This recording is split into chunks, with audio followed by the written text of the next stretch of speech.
like the little woo.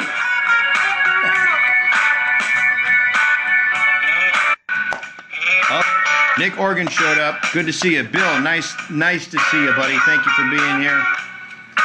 Episode 91 of the Nooner. Look at that. 1991. That's when I graduated from high school, so that's putting a date on this old dog. So this is episode 91, Picking the Right Trust Fund. This is not what you think, I promise you that. Thank you guys in advance for the favors and the restreams. I'm your host. My name's David Bradley.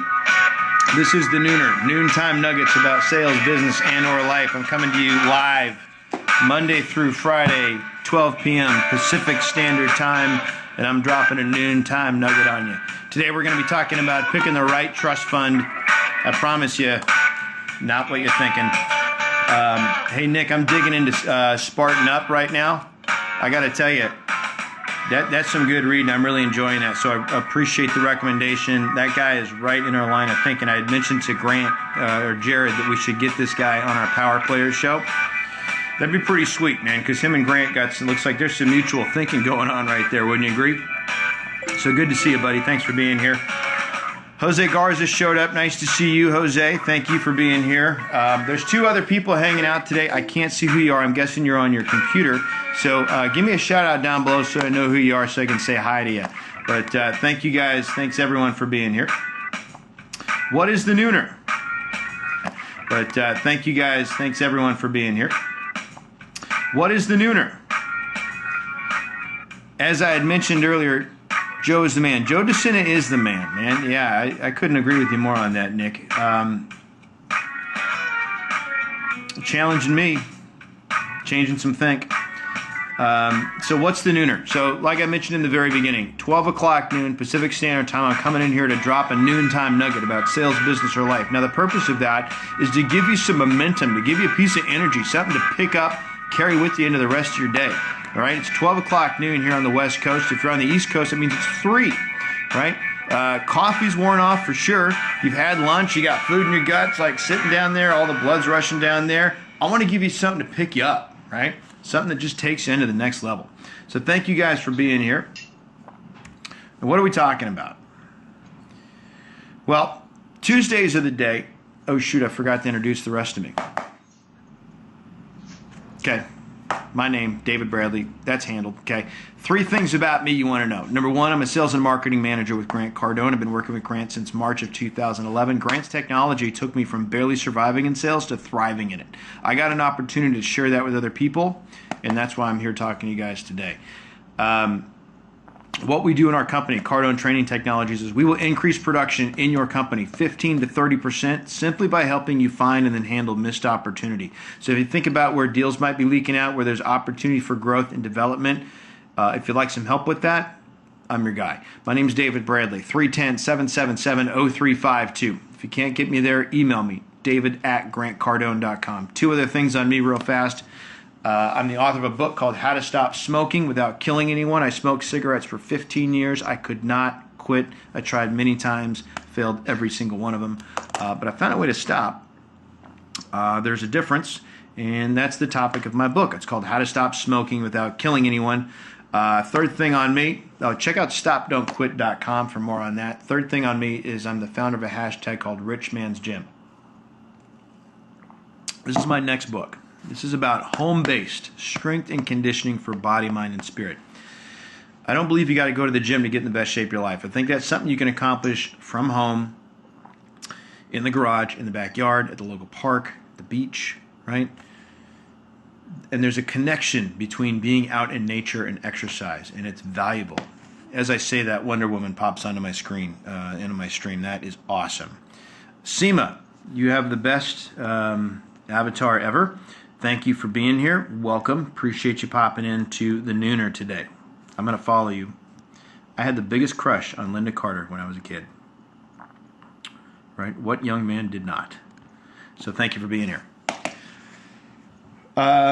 Okay, so let's get into this thing. So the subject says, picking the right trust fund, not what you think. Okay, so let's, on Tuesdays, I like to talk about a different trait of a great salesperson. So we're all salespeople to one degree or another, some more than others, right?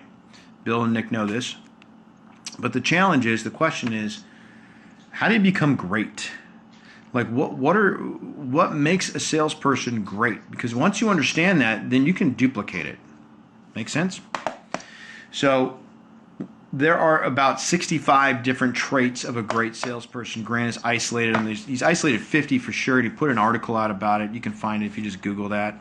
But I'm going through on Tuesdays. I'm just going to break one of these down. And I usually send it out Monday. So if you'd like to get that sent to you on Monday so you can be prepared for this stream on Tuesdays, email me, david@grantcardone.com, and I'll make sure you get on the list. Every Monday morning it goes out. Different trait. So today's trait is this. Great salespeople trust, there's the word trust, right? Great salespeople trust their instinct, creativity, and passion to lead and fuel them. Let's just say that again. Great salespeople trust their instinct, creativity, and passion to lead and fuel them. Fuel. Okay, so trust. Let's just define that word.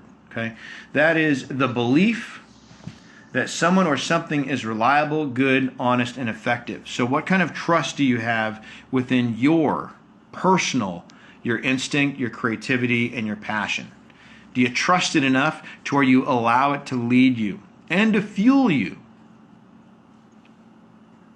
Instinct, creativity, and passion, are those things that you've ever thought of as being fuel?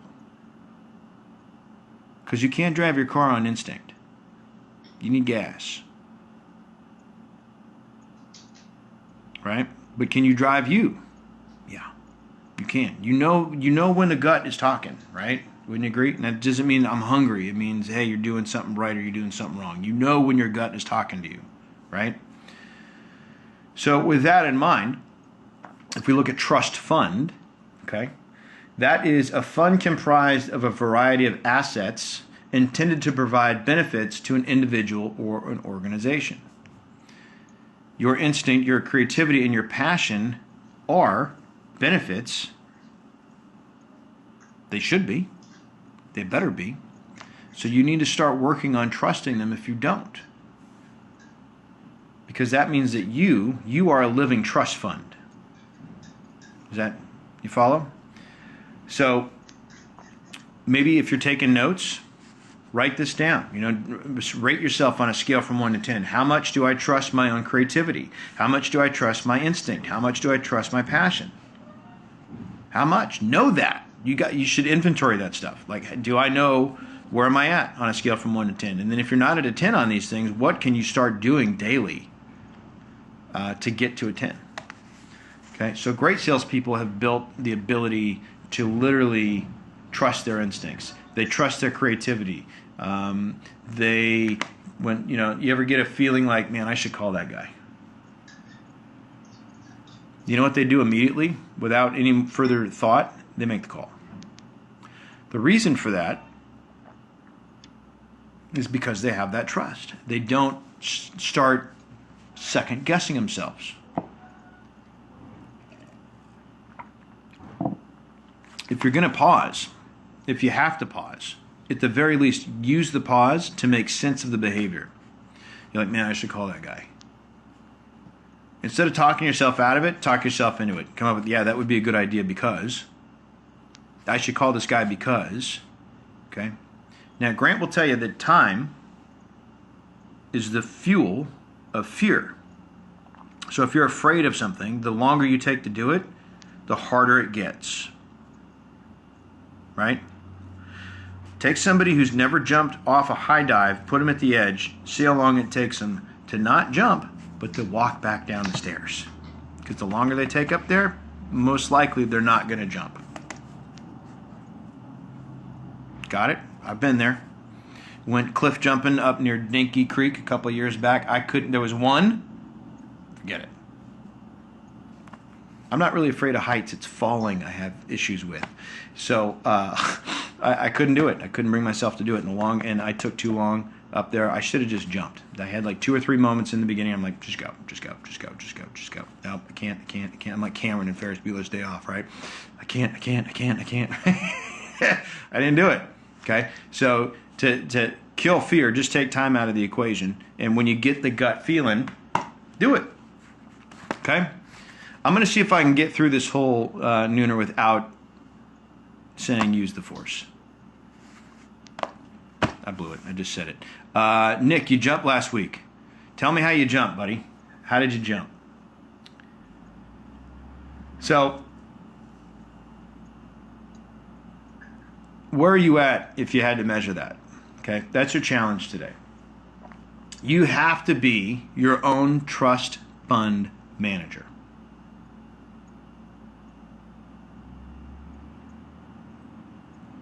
You got to manage those things. Instinct, passion, creativity. You got to be managing them every single day. You got to be looking at them every single day. How? Nick says he's trending upward. That's right. Stock chart. And how do you manage a trust fund in real life? What's the most important thing of growing a trust fund? Boom! Good job, man. Good for you. Would like to hear, so it looks like Nick's stepping up, so good for you. I totally lost my track. Here, oh yeah, okay. So you got a trust fund, right? And the most important thing of growing a trust fund is what? It's not necessarily where you put the money, but it's how much you're consistently putting in. Right? Because it's the input that grows that fund. And then it's the input put in the right places that blows the fund up. Right? Even at a modest return, as long as you just keep going in, the ROI is going to be there. Okay. So you need to start making daily deposits into what? Instinct, passion, and creativity.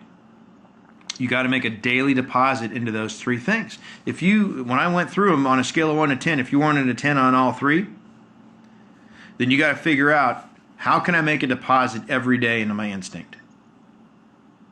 Into growing and developing my instinct. How can I make deposits every day into growing and developing my passion?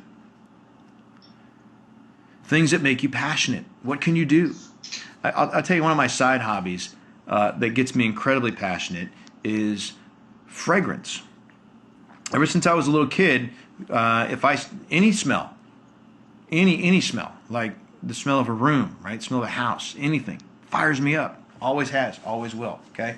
If we go to Macy's, right, and my wife wants to do some shopping, I know she's going to disappear for days, right? What do? Where she can always find me, right? When you're a little kid and you go shopping with your parents and they said, hey, if we get split up, meet here, okay? It's the men's fragrance section where you can find me. If I'm not there, then I'm over in ladies. I'm just smelling perfume.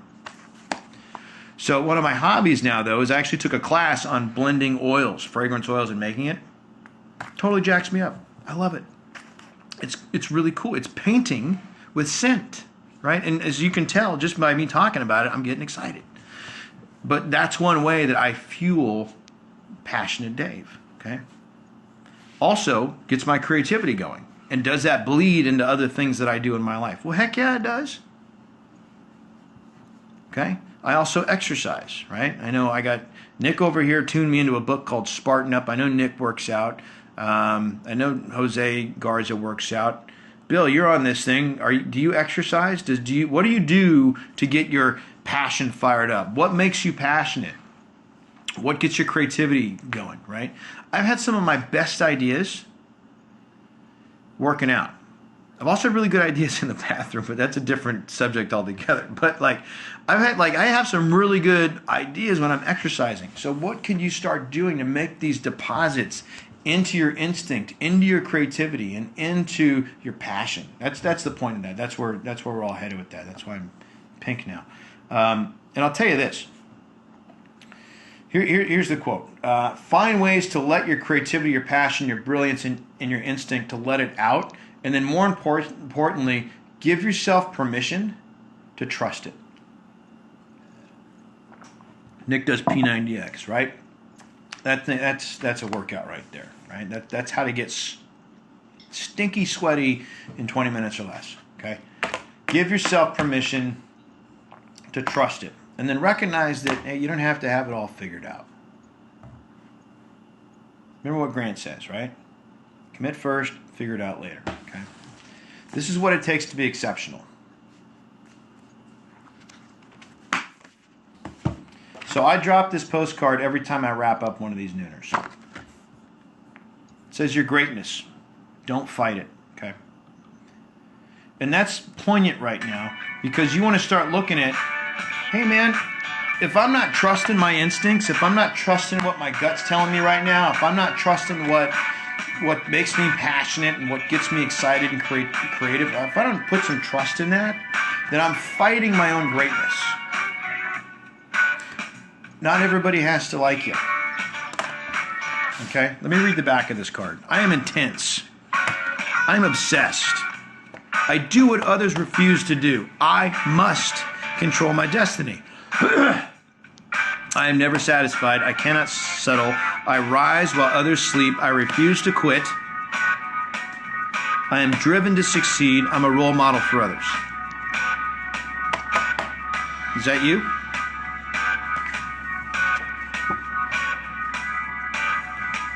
Okay. So that's your nooner. What'd you guys hear today that you liked? Okay. Wrapping this up with, hey, great salespeople trust instinct, they trust creativity, and they trust passion to lead and fuel them. It's been episode 91 of The Nooner. I'm your host, David Bradley. We'll be seeing you tomorrow, 12 o'clock noon, Pacific Standard Time. Topic gets announced. If you've missed this, if you want to catch up on any of the Nooners I've done before, roll over to youtube.com/Cardone Solutions. There's a playlist there called The Nooner, where you can catch up on all 90 previous episodes. Man, we're approaching the centennial of The Nooner. I can't wait. I don't know what we're going to do on it. Hey, any suggestions for a 100th Nooner episode? Tweet it out to me at davidrbradley.com. Have a great rest of your day. This is Tuesday. Make your week count. I'm your host, David Bradley. We'll see you tomorrow. Be great, because nothing else pays, right?